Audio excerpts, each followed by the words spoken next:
Guys അങ്ങനെ Marco ഈ Christmas അങ്ങോട്ട് തൂക്കി. ഗൈസ് മാർക്കോ കഴിഞ്ഞ് ഇറങ്ങി വഴിയാണ്ടോ, ഒരു രക്ഷയില്ല.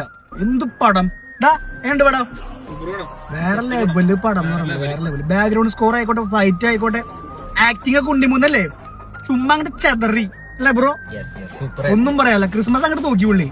ഇനി പുള്ളിനെ സംഖ്യ കുറെ മങ്കികൾ ഇറങ്ങും, വേറെ കാര്യം. കല്ലി വല്ലി പടം നിങ്ങൾ കാണുക, നിങ്ങളുടെ അഭിപ്രായം പറയാം. അല്ലാതെ സംഖ്യ മങ്കി ആയിട്ടൊന്നും കാര്യമൊന്നുമില്ല. പുള്ളിയൊരു പക്കാ സ്റ്റാർ മെറ്റീരിയൽ സിനിമയില് ഒന്നും പറയാനില്ല. അടിപൊളി ചെയ്തുണ്ട്, അടിപൊളി എന്ന് പറഞ്ഞാൽ അടിപൊളി. ചില ഫൈറ്റ് സീക്വൻസ് കണ്ടിട്ടില്ലേ, രോമൊക്കെ പഠിച്ചാൽ രോമ പൊന്തല്ല, അല്ലെങ്കിൽ രോമ പൊന്തിയാണേ ഇമാര് സീൻസ് ആയിരുന്നു. എന്താ ജഗദീഷൊക്കെ വേറെ ലെവൽ ആക്ടിങ്ങാ. ഇതെങ്ങനെ പറഞ്ഞറിയാൻ നിങ്ങൾക്ക് അറിയാൻ പാടില്ല. നിങ്ങൾ പക്ക തിയേറ്ററിൽ തന്നെ പോയി കാണും അല്ലേ ബ്രോ? എന്താ നിന്റെ അഭിപ്രായം അല്ലേ? നമ്മൾ കുറെ ഹൈപ്പ് കൊടുത്ത കുറെ സിനിമകൾ നമ്മൾ രക്ഷപ്പെടുത്തിയിട്ടുണ്ട്. പക്ഷെ ഈ സിനിമ നിങ്ങൾ കാശ് കൊടുത്തിട്ടുണ്ടെങ്കിൽ കാശ് വസൂലുണ്ടാ, മറക്കണ്ട, പോയി കണ്ടോ. നമ്മള് ഫസ്റ്റ് ഷോ കഴിഞ്ഞ് ഇറങ്ങിയാണ്. ആ സന്തോഷം കൊണ്ടാണ് ഫസ്റ്റ് വീഡിയോ എടുത്തിട്ടുണ്ടേ, വേറെ ഒന്നല്ല. അപ്പൊ നമ്മളെന്തായാലും പുള്ളി വർക്ക്ഔട്ട് ചെയ്യാൻ നമ്മൾ ജിമ്മിൽ വരുമ്പോ സെലിബ്രേഷന്റെ ഭാഗമായിട്ട് കേക്ക് മുറിച്ച് കട്ട് ചെയ്ത് ആഘോഷിക്കുന്നതായിരിക്കും അല്ലടാ. അതെ, സന്തോഷമുണ്ട്. നമ്മുടെ ജിമ്മിലെ പുള്ളി വർക്ക്ഔട്ട് ചെയ്യാൻ വന്നിരുന്ന അടിപൊളി. പുള്ളി ഹാർഡ് വർക്ക് ചെയ്തിട്ട് സിനിമയിൽ കാണാൻ കേട്ടോ. പ്രത്യേക ഒരു കാര്യം പറയാനുള്ളത്, മനക്കരത്തില്ലാത്തൊരു സിനിമ കാണാൻ നിൽക്കണം കേട്ടോ.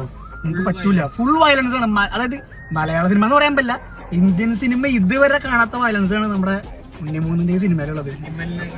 അതെ, അനിമൽ ഞാൻ കണ്ടല്ലോ, അതുകൊണ്ട് എനിക്ക് പറയാൻ പറ്റില്ല. ഇവന് കറക്റ്റ് പറയാൻ പറ്റും, കണ്ടതാ.